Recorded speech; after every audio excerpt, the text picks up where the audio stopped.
Hi guys, we are here in the beautiful city of Venice in Italy. This is located in the northeastern part of Italy by the Adriatico Sea. And uh, Venice is called the floating city and the queen of the Adriatic Sea. And also it's sometimes called the houses built on water and wooden foundation. Let's talk about a little bit about the history of Venice. It was in the year 400 to 600 AD during the fall of the Roman Empire when people from Padua and Alicizia were fleeing the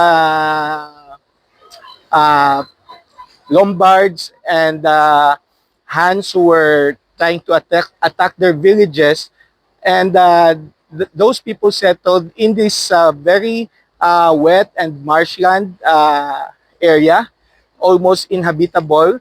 And because it's marshland, it's all water over here. But there are like about 118 islands, small islands in this place, and they connected it together with almost or about 400 bridges. And then they dug and put wooden posts uh, to serve as the foundation of the houses that you can see around Venice today. And since then, these houses which have been built along these canals have been there for like centuries now. It was in 1697 when the city of Venice became an independent state republic, meaning to say they have their own government being headed by their chief magistrate or the Doge and the parliament. And it went through for like more than 1,100 years until Napoleon Bonaparte invaded Venice in 1796 or 1797.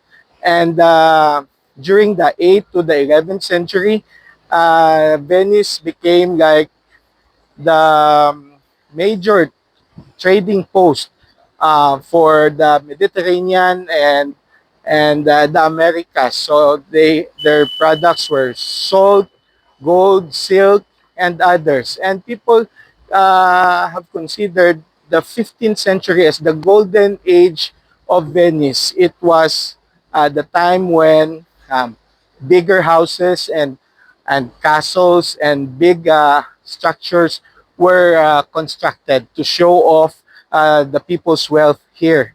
But by 1556, there was a law that prohibit people from decorating their gondolas with gold and velvet and just unified it or give it a uniform standard of black. That is what it is until right now. And look at this beautiful. Can you imagine all these buildings have wood posts or wood sticks as their foundation, and it stood up the test of time. It's been there for like centuries. They said that the wooden foundations did not rot because number one, there's no oxygen down there, and number two, it's salty water. So Venice have more or less 118 canals. There are no cars and there's no highways. Their very highways are the canals. And these canals are like 118 and are connected with more or less 400 to 440 bridges. So when you go to Venice, you won't be able to see cars, you won't be able to see highways. All you will see is a highway of waters and canal, and that's how they transport their goods and logistics, and that's how they do their trading and trade and commerce. And that's how canal is very important because this is a marshland to begin with. In short, they need canals so that they will be able to drain the water from from the land and to go to the canal. So these are the buildings that you can see along Venice today, and they've been there since like the 12th century, 13th century, 14th century, 15th century, and they're all centuries old, and they're just so beautiful. Can you imagine them standing just right in on top of the water, but there's like wooden foundations down there. So look at this, guys. It's so beautiful. It's very Venice, And I'm quite happy to be having this experience today. And there's like Maricar and Gio. Hello, enjoying Venice today. And look at this.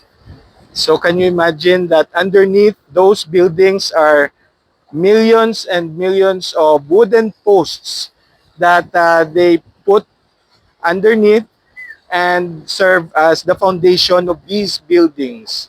So they said that the posts, just like those that we can see right now, they're put vertically, and on top of them, they placed in a horizontal position another set of planks of wood or rocks, and then that's when they build these houses on top of those foundations. So right now, this is Venice. It's so beautiful, and we're very happy to be able to share this with our fellow Victoriasanons. And this is one of the world's greatest marvels. Can you imagine a city on top of the water? And Venice is called the floating city. It's very unique, and um, it's just so beautiful. So here's the gondola.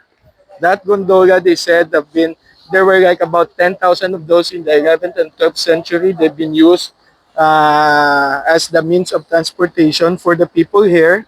And people of wealth would decorate them with velvet and gold. But in 1556, they made a law that prohibits the show off of wealth through the decorations on their gondolas, and that the gondolas from then on were just painted with simple black color. It's a flat bottom boat, and they've been using it for centuries. Right now, they have like about 400 of those here, and look at the guy who drives the gondola is called, I think, the Gonjoliol, and here it is. Look at that. So again, we are being connected by about 400 bridges here, and everything that you can see are all built on wooden foundations. And they have stood the test of time for centuries, since the 400 to the 600 century AD. So again, beautiful, beautiful place. Thank you guys, and see you again soon. And have a good day, everyone. Bye!